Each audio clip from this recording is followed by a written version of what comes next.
बच्चों मैं आज आपको रेशियो एंड प्रोपोर्शन वाला जो चैप्टर है आपका उसका 12.1 वाली एक्सरसाइज करवाने वाला हूँ। ये एक्सरसाइज बहुत ही ईजी है, सबसे ईजी है और मैं तो कहता हूँ कि आपके बुक की सबसे ईजी एक्सरसाइज यही है। कैसे मैं आपको दिखाता हूँ। भले आपको रेशियो प्रोपोर्शन नहीं आता है, भले आपने कभी इससे पहले रेशियो प्रोपोर्शन नहीं पढ़ा है, लेकिन आप देखना कि इसका आंसर निकालना कितना ज़्यादा ईजी है। सबसे पहले आप क्वेश्चन समझ लीजिए कि क्वेश्चन कह क्या रहा है, क्योंकि एक बार क्वेश्चन समझ गए ना तो आंसर निकालना बहुत ज़्यादा इजी हो जाता है। मैं आपको डायरेक्ट भी बता सकता हूँ, पर पहले आप क्वेश्चन समझ लीजिए, उसके बाद आप आंसर देखिएगा। तो यहाँ पर क्वेश्चन है, देयर आर 20 गर्ल्स। कितनी गर्ल्स हैं? 20 girls and 15 boys in a class. ठीक है, एक क्लास है जिसमें 20 बच्चे और मतलब 20 बॉयज हैं, 15 गर्ल्स हैं। जैसे आप अपनी क्लास को ही मान लीजिए। अब उसमें आपकी क्लास में हो सकता है काफ़ी सारे बच्चे हों, लेकिन आपको केवल इतना मानना है कि आपकी क्लास में 20 गर्ल्स हैं और 15 बॉयज़ हैं। ठीक है, आगे करना क्या है, व्हाट इज द रेशियो। हमें क्या निकालना है? रेशियो पूछ रहा है। रेशियो क्या है? किनका रेशियो क्या है? यहाँ पर ध्यान से देखिए कि number of girls to the number of boys. ठीक है, यहाँ पर बीच में देखिए 2 लगा है। ये 2 मैं हाईलाइट इसलिए कर रहा हूं क्योंकि 2 बहुत ही इंपॉर्टेंट है जब आप रेशियो निकाल रहे होते हैं। तो यहाँ पर हमें निकालना है ratio number of girls to the number of boys. सबसे पहले तो नंबर ऑफ गर्ल्स की बात कर रहा है, तो नंबर ऑफ गर्ल्स कितने हैं? हम लिख देते हैं नंबर ऑफ गर्ल्स 20 हैं। ठीक है, अब नंबर ऑफ बॉयज यहाँ पे बोल रहा है ना, पहला हो गया नंबर ऑफ गर्ल्स, तो 20 गर्ल्स थी तो हमने 20 लिख दिया।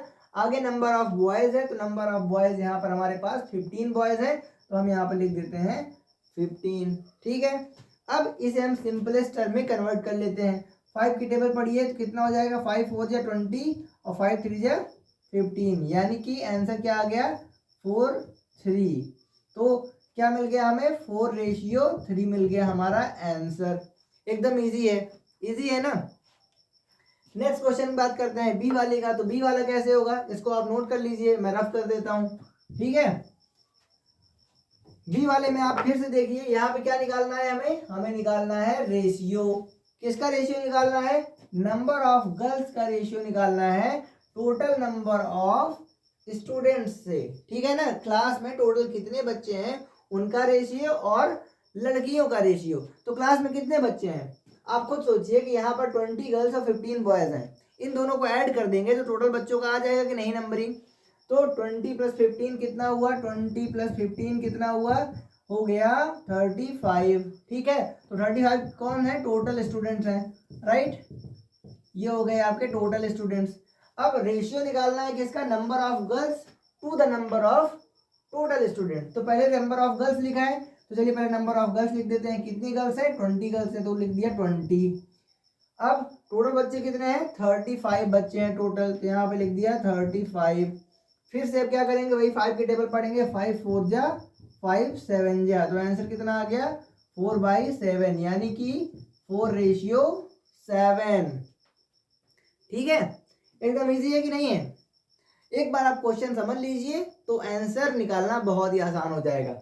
यहाँ पर मैं फिर से बोल दे रहा हूँ कि ये जो 2 मैंने लगाया है, आप जब भी रेशियो का सवाल लगाएंगे ना, आप जितने भी क्वेश्चन आप देखेंगे अपनी 12.1 की एक्सरसाइज में, सारे के सारे क्वेश्चंस में आपको ये 2 मिल जाएगा।